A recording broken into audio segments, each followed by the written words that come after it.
Have you ever sent a message that was completely misunderstood? Well, Tom did. Last Tuesday, he was waiting for a report from his colleague, Sarah. The deadline was approaching fast. Feeling the pressure, he typed a quick email. "Need that report now. The deadline is in an hour." He hit send without a second thought. His mind was already on the next task. He was focused only on the deadline, the mounting pressure from his boss, the urgent need to get the project finished. His own stress was like a pair of blinders, narrowing his view to only what he needed. He didn't consider the person on the other end of his demand. Sarah received the email and her heart sank. She'd been working tirelessly, juggling multiple urgent requests.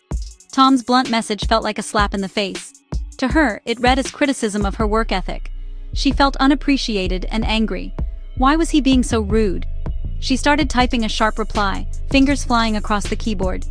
The small, innocent email had ignited a firestorm of negative feelings. The emotional context was completely lost in translation. If Tom had paused for a moment, he might have considered his own stress. He might have seen how it was affecting his communication. This is a classic case of low emotional intelligence in action. He wasn't aware panic was shaping his words. He also didn't think about how Sarah might perceive his message. He failed to put himself in her shoes. A simple change could have made all the difference. Is there anything I can do to help get the report over the line? So, what exactly is this powerful skill we call emotional intelligence, or EQ? Think of it as being smart about your feelings. It's not about suppressing your emotions. It's about understanding and using them to make better decisions.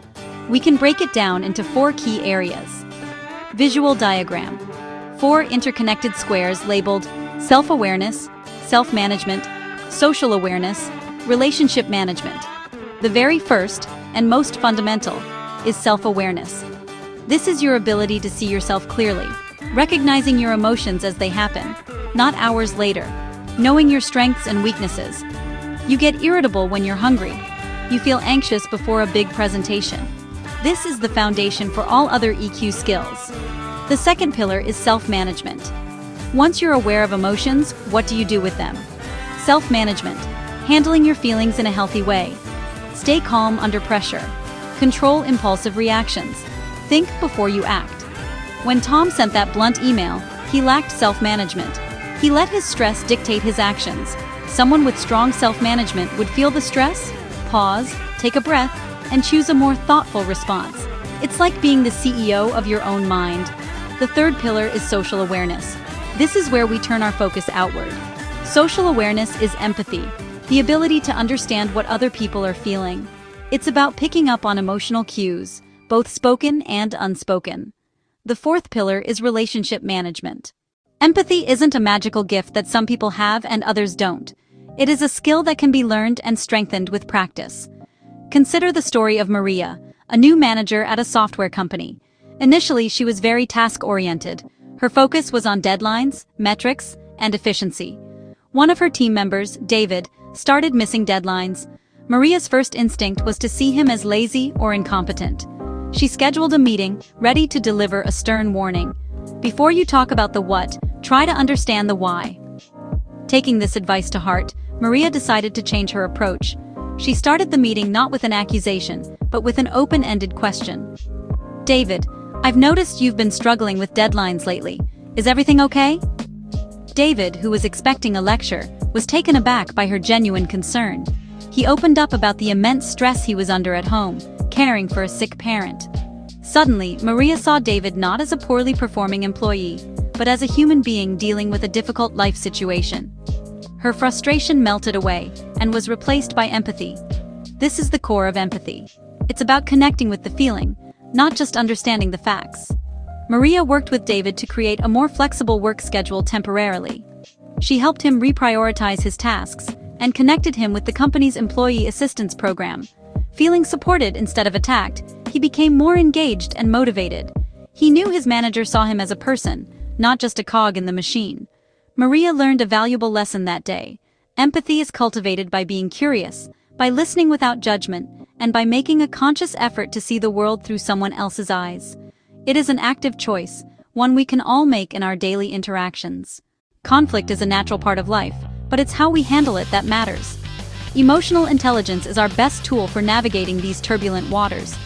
Imagine a project team meeting where tensions are running high. The marketing lead, Chloe, and the engineering lead, Ben, are at a standstill. Chloe believes the product needs a more user-friendly design, which will delay the launch. Ben argues that any delay is unacceptable, and that the current design is functional. Voices get louder. Accusations start to fly. Chloe accuses Ben of not caring about the customer. Ben retorts that Chloe doesn't understand the technical constraints.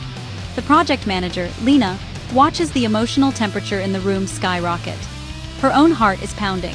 She feels the urge to either shut down the conversation or take a side. But she practices self-management. She takes a deep breath to calm her own fight-or-flight response. She recognizes her own anxiety, but doesn't let it control her. Instead, she steps in as a neutral mediator. I can see that you both feel very strongly about making this project a success. It seems we have two important goals: creating a great user experience, meeting our launch date. Let's pause and make sure we're hearing each other out. Her calm tone and validating language immediately lower the tension. By acknowledging both perspectives, she makes Chloe and Ben feel heard rather than attacked. This is social awareness in action.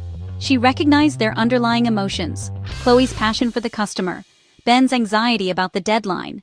How can we improve the user experience without causing a major delay? This shift moves the team from blame to brainstorming. Ben explains the specific technical challenges. Chloe starts to think of smaller, high-impact tweaks. They find a middle ground and agree on next steps. A few key improvements now: larger update post-launch. EQ transforms a fight into collaboration. The benefits of emotional intelligence extend far beyond resolving a single conflict. In the workplace, EQ is a superpower. Leaders with high emotional intelligence are better at motivating their teams. They give feedback that inspires growth. They build a culture of trust. They create environments where people feel psychologically safe to share ideas and take risks. Think about the best boss you ever had. Chances are, they didn't just have technical skills. They understood people. They listened. They showed empathy. They made you feel valued. That is the power of EQ in leadership. For employees, emotional intelligence is just as critical. It helps you navigate office politics, collaborate across differences, and handle stress with resilience. An employee with strong self-awareness knows their triggers and can manage workload to avoid burnout. With social awareness, you build a network by building rapport. In a job interview, the candidate who demonstrates self-confidence, communicates clearly, and connects on a personal level often has an edge. In today's workplaces, working well with others often beats technical expertise alone. At home, the impact of emotional intelligence is even more profound. It is the bedrock of strong, healthy relationships. A partner with high EQ can listen with empathy, instead of immediately offering unsolicited advice. They can manage their anger during a disagreement, allowing a constructive conversation. They're attuned to your needs and can offer support without you having to ask. This emotional attunement builds connection, intimacy, and security. As parents, self-awareness prevents misdirected stress. Empathy sees the world through a child's eyes. Sometimes a tantrum is tiredness, not defiance. By modeling self-management and communication, they teach invaluable life skills. From the boardroom to the living room, EQ is the invisible thread weaving stronger teams, deeper friendships, and more loving families. The path to higher emotional intelligence is open to everyone. The journey is worth it.